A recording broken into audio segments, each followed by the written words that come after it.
Good morning, students. We are going to study about chapter the Narayanpur incident. तो इसका जो last part रह रहा है हमारा, यानी आज हम इस वीडियो में इसको कंप्लीट कर लेंगे। तो यहाँ तक हम इसको कल पिछले वीडियो में किया था कि वो जो पुलिस वाला है पाटिल, वो उसके घर पर पहुँच जाता है और वहाँ से जो वो मशीन है, प्रिंटिंग मशीन, वो उसको वहाँ से लेने के लिए आता है। तो and then they were gone, Patil, Mohan and Suman. और उसके बाद वो जो पाटिल था, मोहन था और सुमन थी, वो वहाँ से चले गए। The house seemed unbelievable quite. Unbelievable बोलते हैं जिस पर भरोसा न किया जा सके, यानी बिल्कुल बहुत ज़्यादा शांति। यानी वहाँ से उनको जाने के बाद जो घर था एकदम इतना शांत हो गया बिल्कुल कि उसमें ऐसा लगता था कि मानो कोई भी नहीं है। आफ्टर द अर्लियर एक्टिविटी, यानी उनके जाने के बाद जो वहाँ कुछ एक्टिविटी देखी गई वो ऐसी थी मानो कि काफ़ी दिनों बाद या काफ़ी समय बाद वहाँ पर कोई हलचल हुई हो। तो वो कहता है लेट्स गो टू बेड, अम्मा सजेस्टेड। यानी जो अम्मा है वो उनको सुझाव देती है कि आओ चलो हम सोने के लिए चलते हैं। तो मोहन केम बैक शॉर्टली, सुमन। मंजू आस्क्ड हिम अनेक्सियसली, यानी जो मंजू है वो उसे अनेक्सियसली बोलते हैं, यानी उत्सुकता, क्यूरियोसिटी को, यानी फॉर क्यूरियोसिटी। तो मोहन कम बैक शॉर्टली, यानी बोलता जो मोहन था वो जल्दी ही वापस आ गया। मोहन जल्दी ही वापस आता था। ही इज़ ऑल राइट, और वो एकदम ठीक भी है। To go to bed Manju, Amma said, यानी जो अम्मा है वो क्या कहती है, मंजू सोने के लिए चले चलो। Bed with the police about to come it was impossible, यानी बोलती है बेड यानी बिस्तर, with the police about to come, यानी जो पुलिस है वो आने को है। यानी लगभग वो कहती है कि जो पुलिस है वो कभी भी आ सकती है। इट वॉज इम्पॉसिबल, यानी ये असंभव था।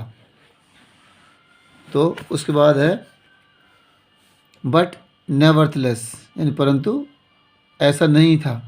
शी डिड ड्रॉप ऑफ, यानी उसने उस बात को छोड़ दिया, नकार दिया, यानी उसको नज़रअंदाज कर दिया। She came out of her sleep to hear a loud knock at the door, यानी जब वो नींद में थी तो उसने अपनी नींद में एक ज़ोर से नॉक होते हैं खटखटाहट को, यानी दरवाजे पर खटखटाहट की आवाज़ सुनी। इट वाज रिपीटेड, और यह बार बार वो आवाज़ सुनाई पड़ रही थी।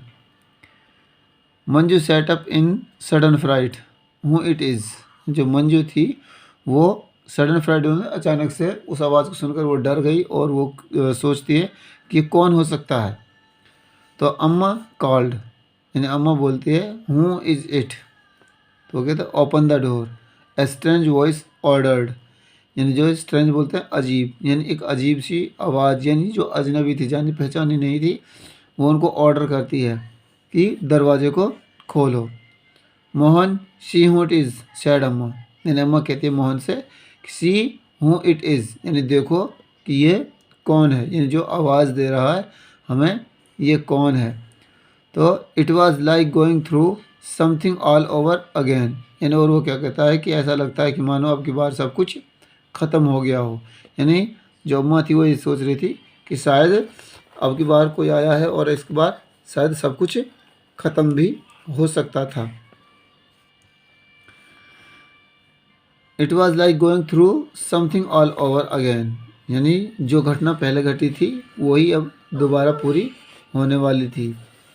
But this time they knew for sure, परंतु इस समय या इस बार वो इस बारे में निश्चित थे कि that it wasn't A friend standing outside, यानी वो क्या सोच रहे थे कि इस बार जो दरवाजे के बाहर कोई फ्रेंड नहीं होगा।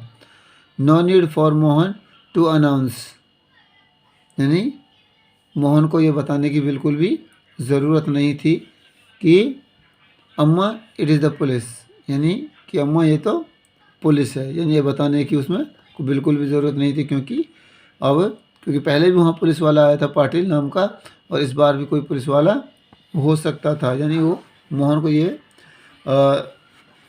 प्रूव करने की कोशिश ज़रूरत भी नहीं थी कि भाई वो कौन हो सकता है। तो डियर स्टूडेंट्स, हमारा जो लेटर चैप्टर है वो कंप्लीट हो चुका है।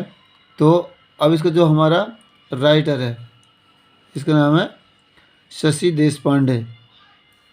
ठीक है, तो अब हम इसके बारे में थोड़ा सा डिस्कस करते हैं कि ये कौन है, क्या है, कहाँ पैदा हुआ, क्या इसकी डेट ऑफ बर्थ है, क्या इसका डेट ऑफ डेथ है।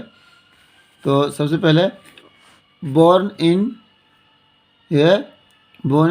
धारवाड़, ये धारवाड़ और ये कर्नाटका, यानी ये कहाँ पर पैदा हुआ था, कर्नाटका में।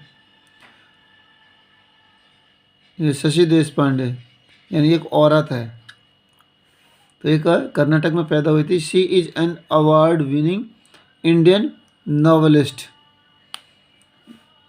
नॉवेलिस्ट बोलते हैं यानी उपन्यास लेखिका, यानी she is an award winning Indian novelist, यानी वो भारतीय नॉवेल लिखने वाली थी और अवार्ड विनिंग थी, यानी वो उसने काफ़ी अवार्ड्स जीते हुए थे। She won the Satya academy award for the novel, यानी उसने सत्या अकेडमी अवार्ड जीता था फॉर हर नॉवल, यानी अपने एक नॉवेल के लिए, यानी उपन्यास बोलते हैं इसको। दैट लॉन्ग साइलेंस, यानी उसका नाम था दैट लॉन्ग साइलेंस, यानी बहुत ज़्यादा लंबी शांति, यानी चुप्पी। And has also received Padmashri in 2009, और उसके बाद उसने दूसरा जो अवार्ड जीता था वो था पद्मश्री। कब? 2009 में।